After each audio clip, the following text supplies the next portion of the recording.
बागवानी के हमारे डायरेक्टर जनरल श्री अर्जुन सिंह सैनी जी, यहाँ पधारे हुए सभी हमारे रिप्रेजेंटेटिव ऑफ डिफरेंट कंपनीज के जो इन्वेस्टर्स और जो एफपीओ के प्रतिनिधि, सभी सज्जनों, पत्रकार, छायाकार मित्रों, बहुत ही एक सुनहरा अवसर मैं इसको आज के कार्यक्रम को मानता हूं, क्योंकि जो प्रधानमंत्री जी ने एक संकल्प वो अपने लिए भी है, प्रदेश की सरकारों के लिए भी है, किसान जगत में काम करने वाले सभी लोगों के लिए है कि हम देश के किसान की आय कैसे डबल कर सकते हैं। बहुत से पग उठा लिए गए हैं, कुछ अभी पाइपलाइन में हैं और कुछ आने वाले समय में और भी उठाए जाएंगे। बीच बीच में कई ऐसी खबरें, समाचार जिसके अंदर थोड़ा सा शंका होती है कि ये चीज़ इधर जाने से ठीक होगी कि उधर जाने से ठीक होगी, उसको लेकर के हमारे किसान नेताओं ने कुछ आंदोलन खड़े किए। जो 3 कानून थे उनके विरुद्ध। हालांकि कृषि जगत के जो अर्थशास्त्री हैं, जो वैज्ञानिक हैं, वो तो यही मानते हैं कि ये सारे एक प्रोग्रेसिव स्टेप्स थे, लेकिन कई बार कभी कभी आगे बढ़ने के लिए 2 कदम पीछे भी हटाने पड़ते हैं, स्ट्रेटेजी होती है ये। तो उनकी मांग के हिसाब से प्रधानमंत्री जी ने बड़ा दिल दिखाया, बड़ा मन दिखाया, घोषणा की वापस लेने की, और कल 29 तारीख को दोनों सदनों में बिल पास कर दिए। वो जो वापस लेने के कृषि कानून तीनों वापस लेने का बिल पारित कर दिया है। लेकिन ये चीजें साथ साथ चलेंगी। फिर भी कृषि को कैसे ज्यादा उपयोगी बनाया जाए, उसमें अगर हम प्राचीन काल में देखते हैं तो बहुत सामान्य तरीके होते थे खेती करने के, और खेती करने के बाद सामान्यतया किसान और गांव के लोग उसको अपने आप बांट लेते थे। वहीं बार्टर सिस्टम से, तुम मेरे लिए सेवा कर दो, मैं तुम्हें अनाज दे दूंगा, मैं तुम्हें सब्जी दे दूंगा।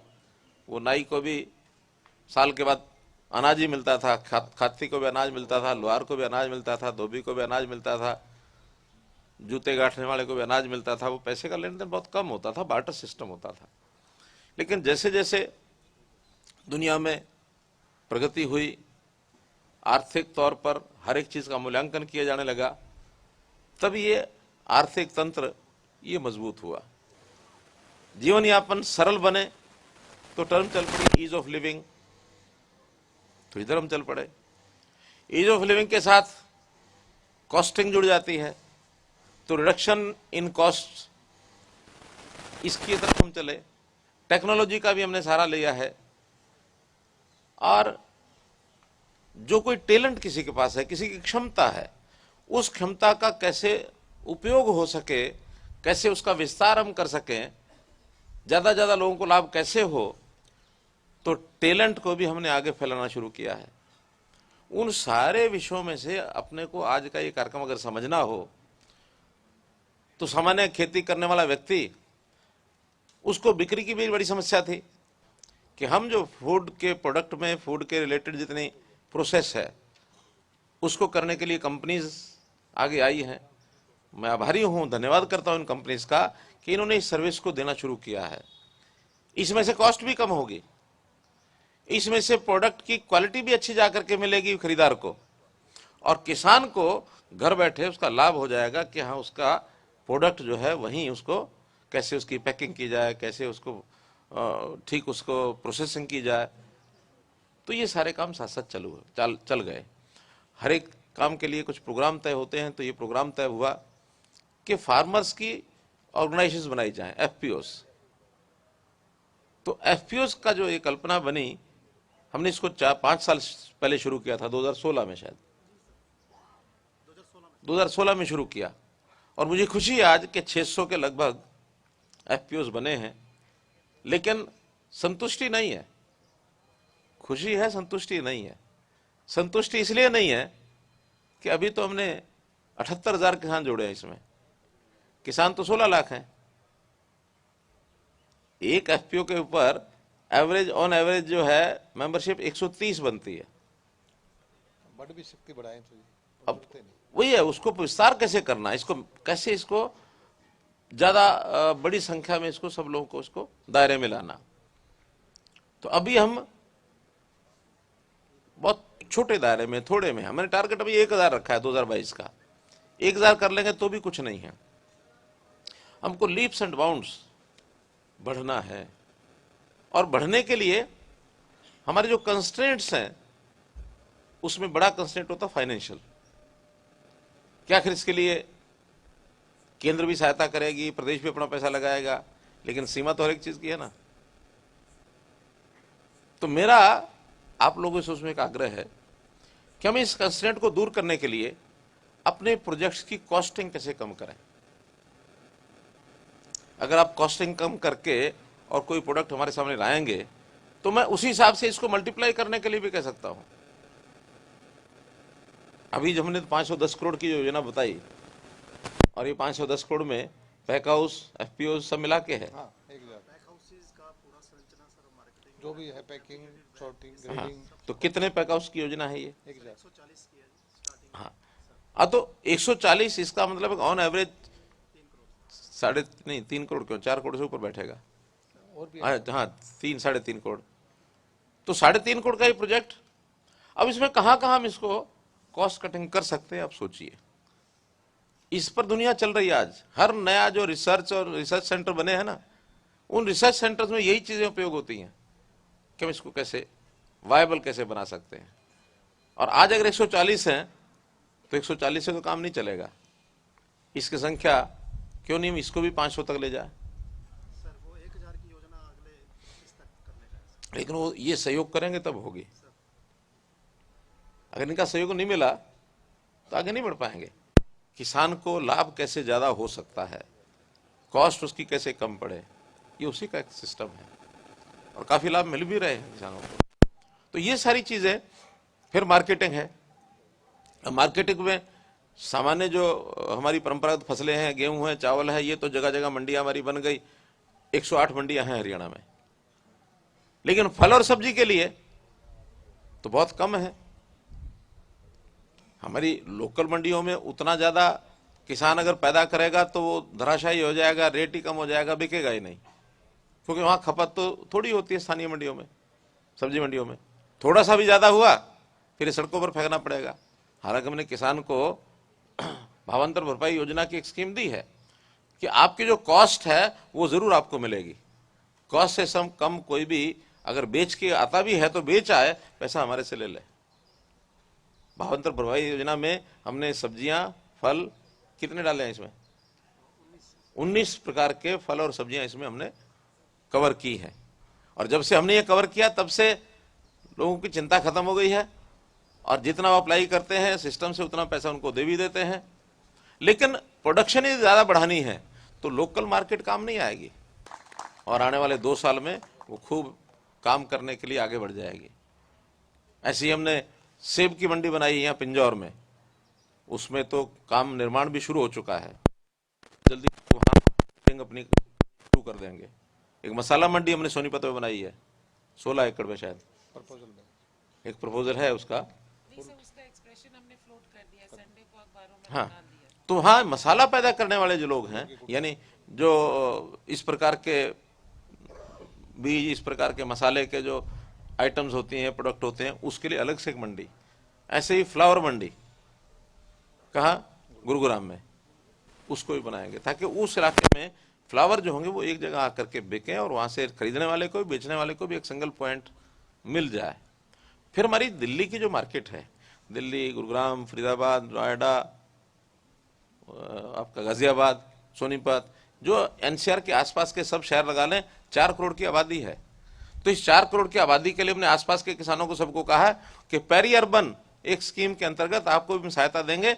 आप परंपरागत फसलें छोड़ करके डाइवर्सिफिकेशन, इसके ऊपर आओ, सब्जियों पर, फलों पर, फूलों पर, या मशरूम है, या फिर आपके अतिरिक्त यानी शहद का बी कीपिंग के ये जो है, क्योंकि जहाँ सब्जी फल होते हैं वहाँ बी कीपिंग ही अच्छी हो जाएगी।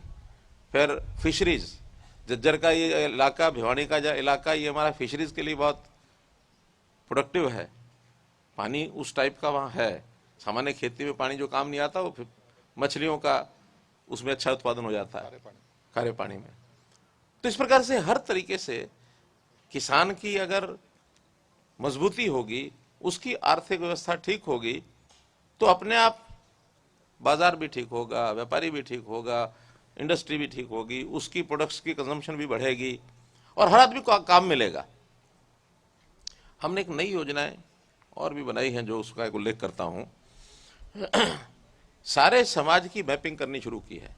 खेती की मैपिंग अलग है, स्कूलों की मैपिंग अलग है, हॉस्पिटल्स की मैपिंग अलग है, लेकिन समाज की मैपिंग, अब समाज की मैपिंग आप कहेंगे क्या है?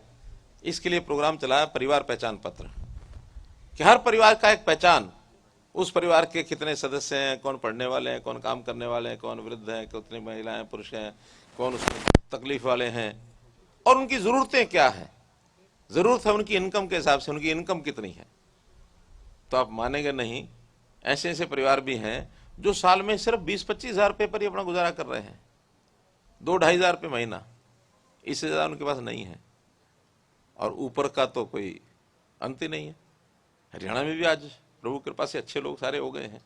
गैप बहुत है, इस गैप को कम करना है तो हमको ये जो सबसे नीचे हैं इनको कैसे आगे बढ़ाया जाए, इनकी आर्थिक प्रगति कैसे हो, इसके लिए स्पेशल योजनाएं लेके आ रहे हैं।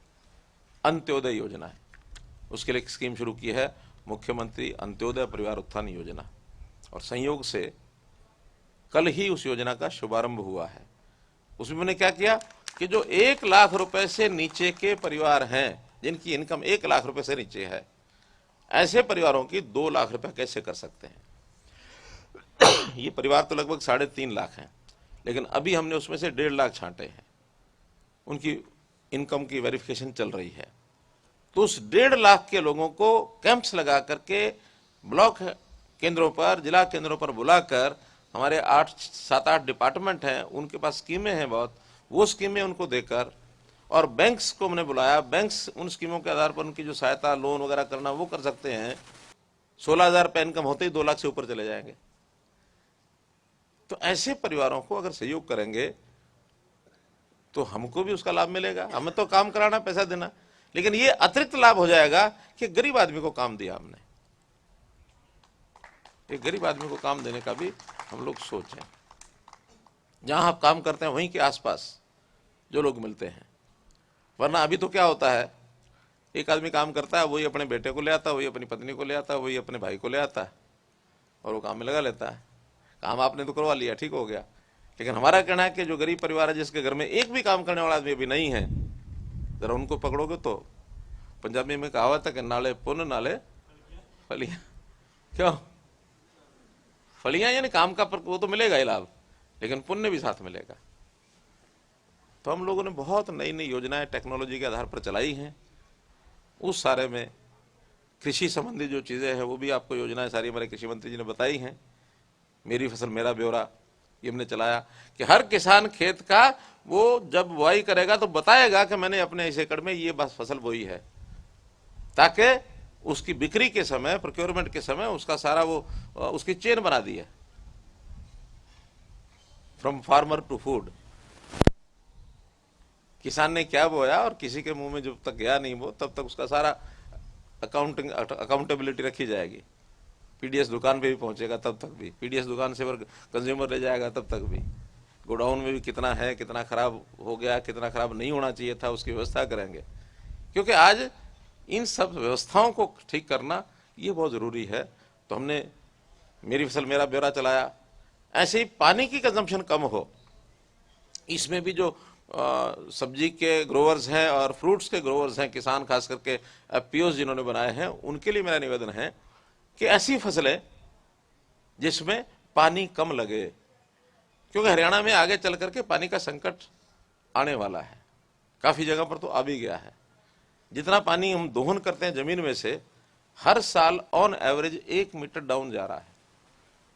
पिछले 2008 से लेकर के और 2021 तक 12-13 साल का डाटा हमने एनालिसिस किया है।